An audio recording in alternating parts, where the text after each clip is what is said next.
I'm Cheryl Baker and welcome to TV Cruise Channel's Guide to Cruising for Beginners. Every year a record number of British holidaymakers are choosing to take a cruise over a land-based getaway, and over the next half an hour we're going back to basics. So if you're new to cruising, sit back and relax as I'm joined by Adam Coulter, editor of Cruise Critic, who's going to help break down the most common questions about taking your first cruise. Welcome, Adam.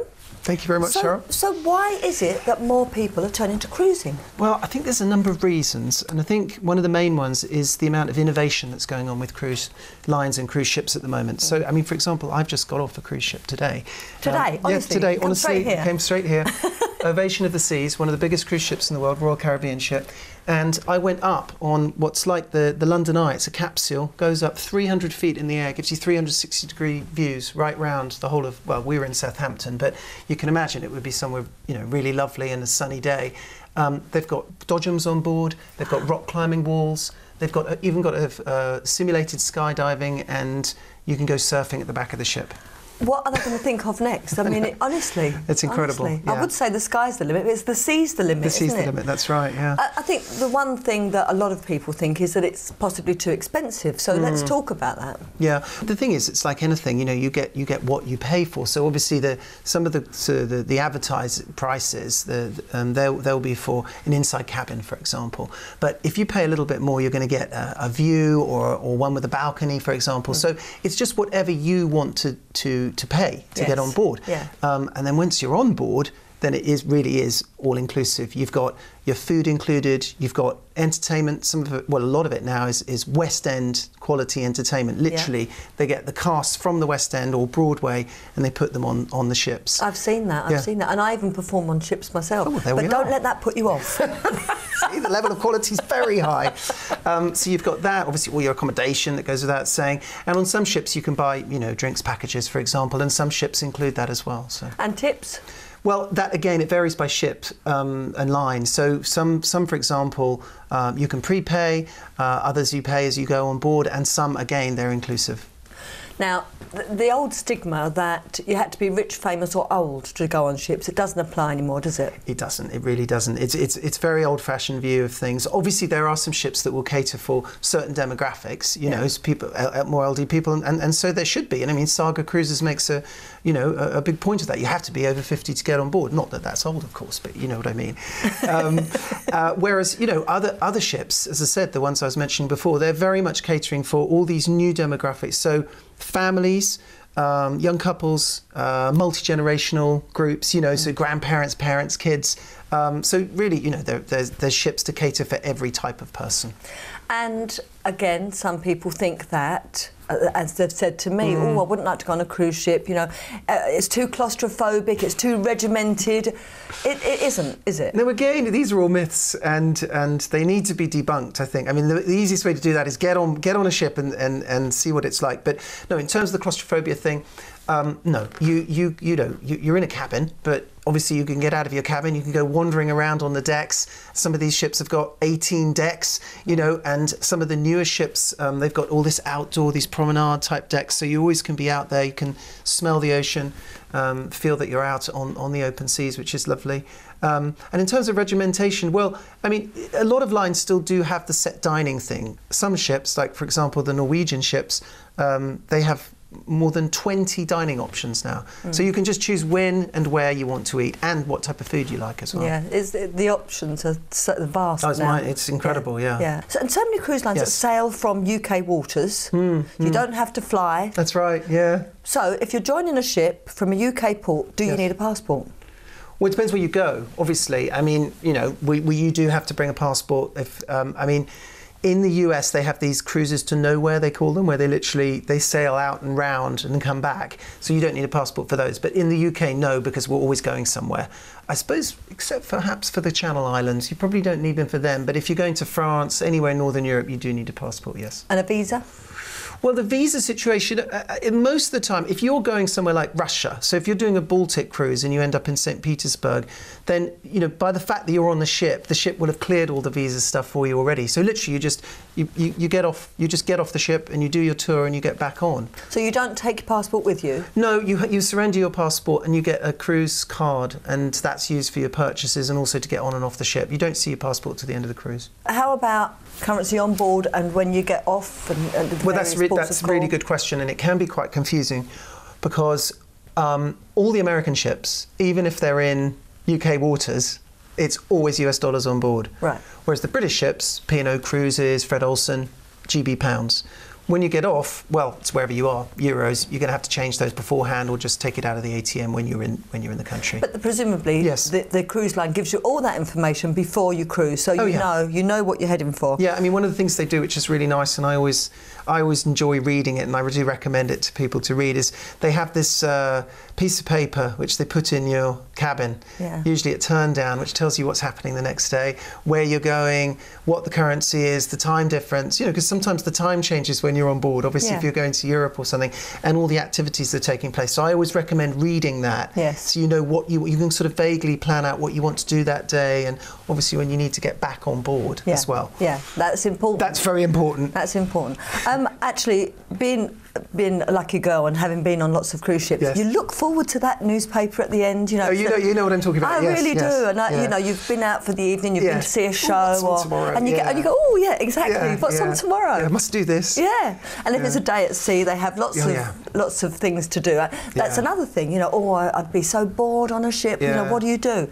But it's not just you're not just sailing, are you? Well, it's non-stop. It's unbelievable. I mean, I was lucky enough to do a transatlantic crossing, which is 6 or 7 days at sea. I forget. This is on Queen Mary 2, Cunard ship, and I went from Southampton to New York, and I was thinking, what am I going to do? And also the days are longer. They're 25-hour days. Because you're going that way, so you're gaining an hour. So I had an extra hour, and I think, what am I going to do with it? But anyway, no.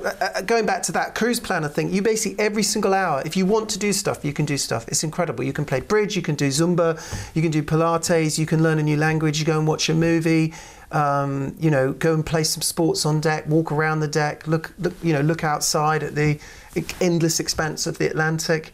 So I found the time went very quickly, even with that extra hour.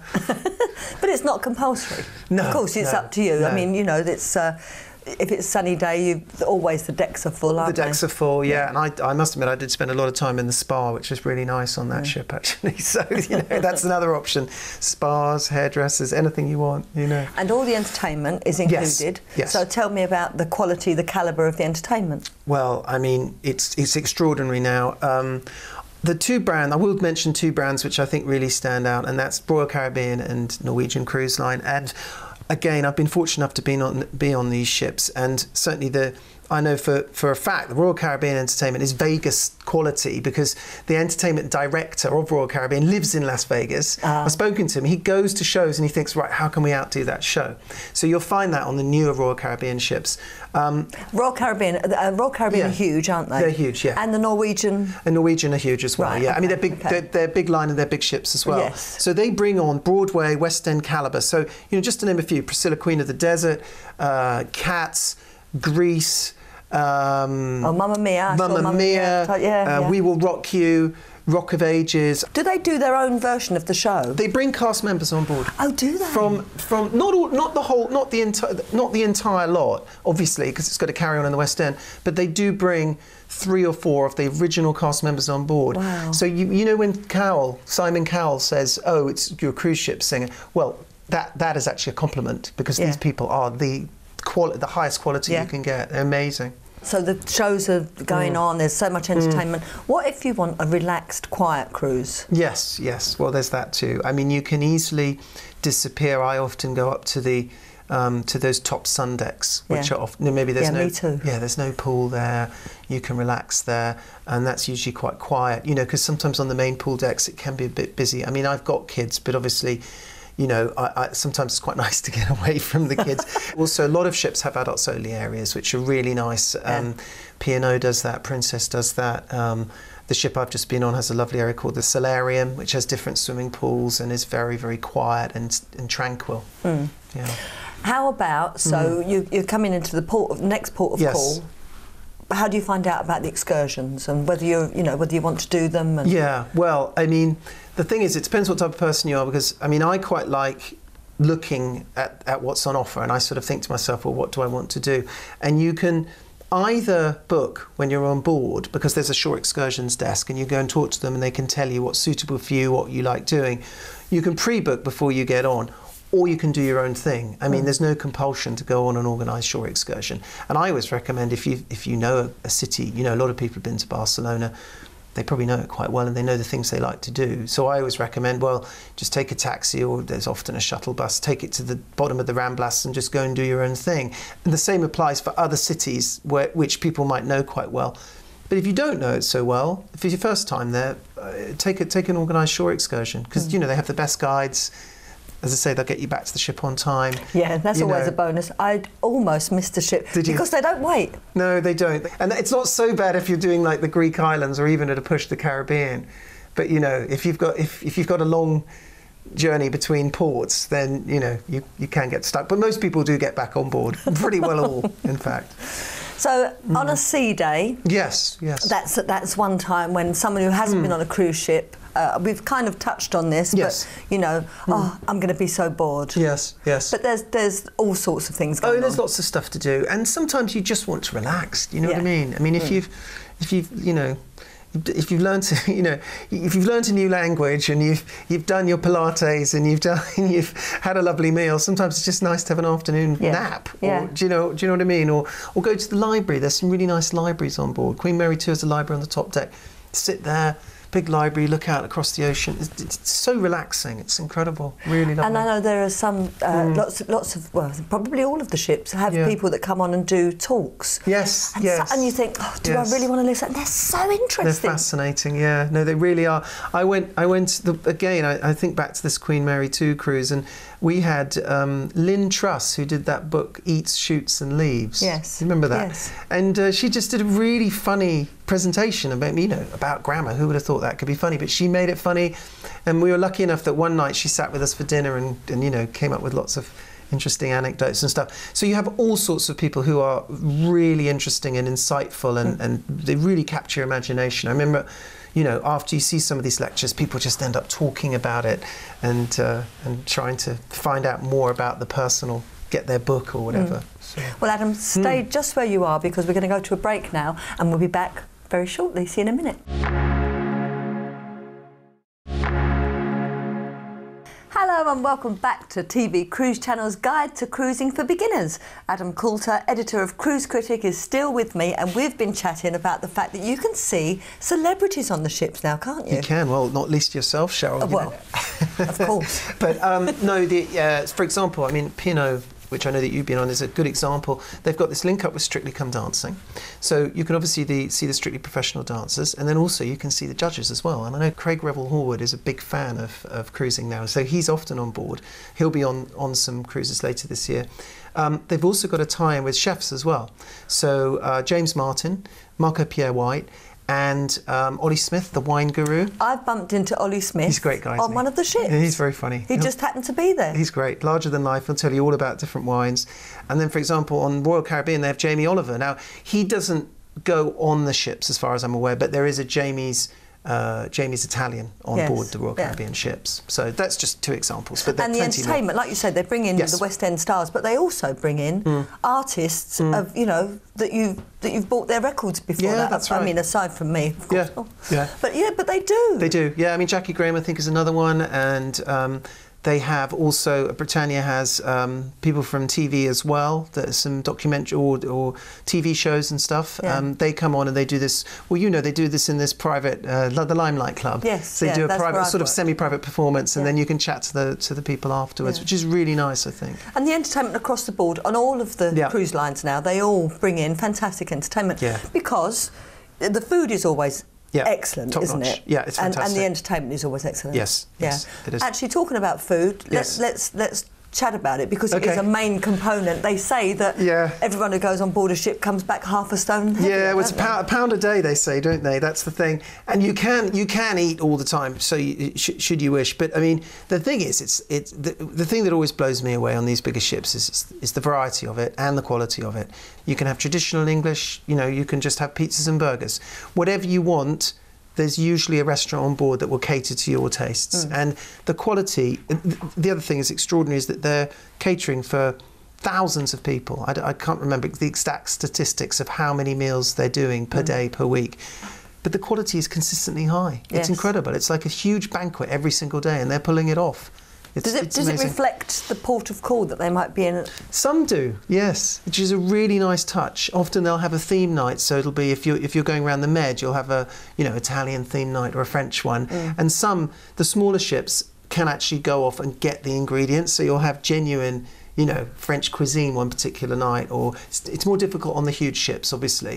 But on the smaller ones, you will have it really themed so much that the food is actually which port you're in, which is a lovely touch, I think. And presumably, if you have dietary requirements, you need to let them know beforehand. Well, that always helps, but they've got really savvy with that now, and you'll always find gluten-free options. You'll always find, obviously, vegetarian options, and any intolerance stuff. It is lactose intolerance or whatever it might be.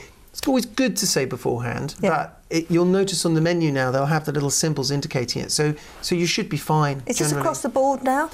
Most lines, I would say, certainly the ones I've been on recently, they cater for all dietary needs. And they actually say to you, when they come up and take your order, do you have any dietary requirements?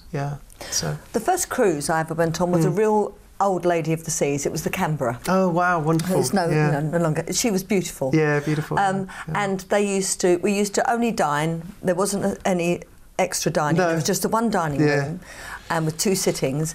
And then at midnight, you'd have the midnight buffet. Oh yes. But it's different now. I mean, you can almost eat 24 hours a day now, can't you? You can do, you can be grazing all day long, and some ships don't have the midnight buffet anymore. I mean, some do, but not all. I remember the first one I went on, which was a Celebrity Cruises one. They had this chocolate fountain thing at midnight, and everyone was helping themselves to it, which was very nice actually. After that was a big the thing. dinner. The whole thing about it was a thing. It's special, yeah. But no, it's like with anything, you pace yourself, and obviously when you're in port, you can just go. You can either choose to eat on the ship, obviously because it's included, or you go off because usually the ships are in port all day. You go off and have a nice lunch in the port that you're at. You know.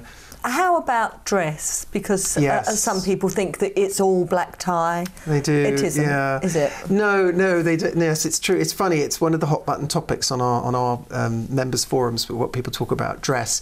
And again, it's horses for courses. So some cruise lines, they have they operate a formal night, and some have more than one formal night, and you buy into that, and that's something that people like. Whereas other ones have done away with that entirely, and there's no formal nights, and you can literally wear pretty well anything you want, within reason.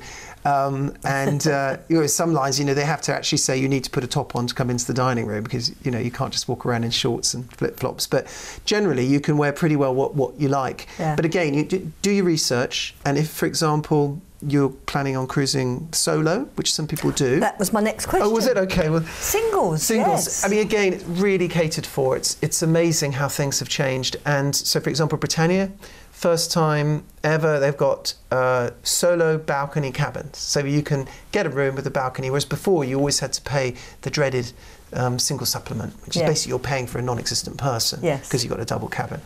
A lot of lines have done away with that. Fred Olsen, they deal very much with, they've got rid of that. They've got a lot of solo cruisers. You don't have to pay that supplement.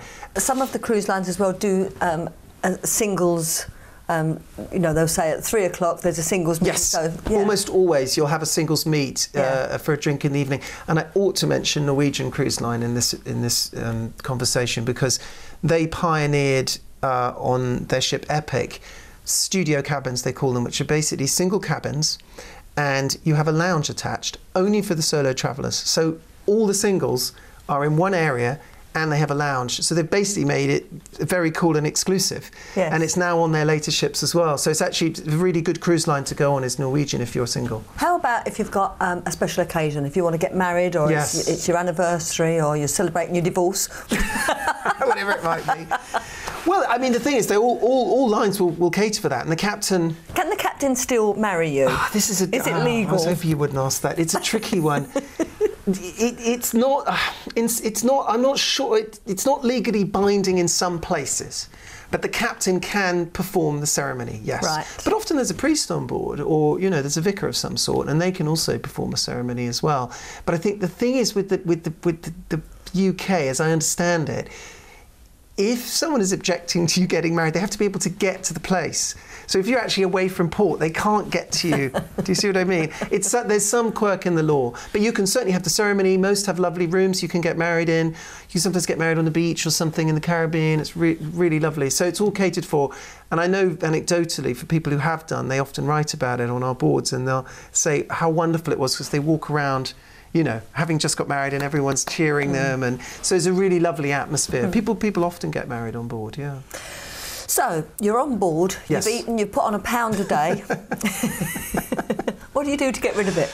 You go to the gym. A lot of the modern ships have the most incredible gyms. I mean, I don't frequent them much myself, but they have, fully equipped gyms with trainers. You get the personal trainers, so you can go up there and you can work it all off.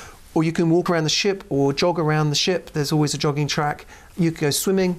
You could go rock climbing. You could work it off in different ways. And some of these ships are so big, you walk around a couple of times, you've done a mile or something. Well, on one ship, I was training for the London Marathon. Oh, yes. And they have markers to tell you how far you've gone. And you can run around the entire, that particular... The promenade. Yes. Or So you're running around the jogging track. There's usually a dedicated jogging track. The promenade's usually lower, and then you have a jogging track higher up. But I mean, certainly... And they actually mark it out. They do, yeah. They tell you, you've done a kilometre, you've done 2 or whatever. And it's really encouraging. Yeah. I mean, I remember on the QM2 one, the Queen Mary 2 on the crossing, there were loads of these people. We were just walking round and round and round, but it was actually really quite therapeutic. You put your headphones in, or you take them out, listen to the sea. I listen to the sea, and I look at the view. I think, how lucky am I? Yeah, no, it's true. And final question then. Yes. And it's a very difficult one. What would you say to someone who wants to go on a cruise for the very first time?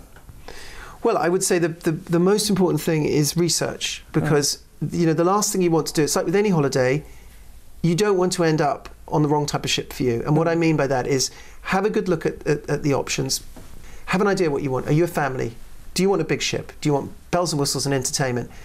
Are you looking for good food? Are you looking ports of call? Are you looking to do an interesting itinerary?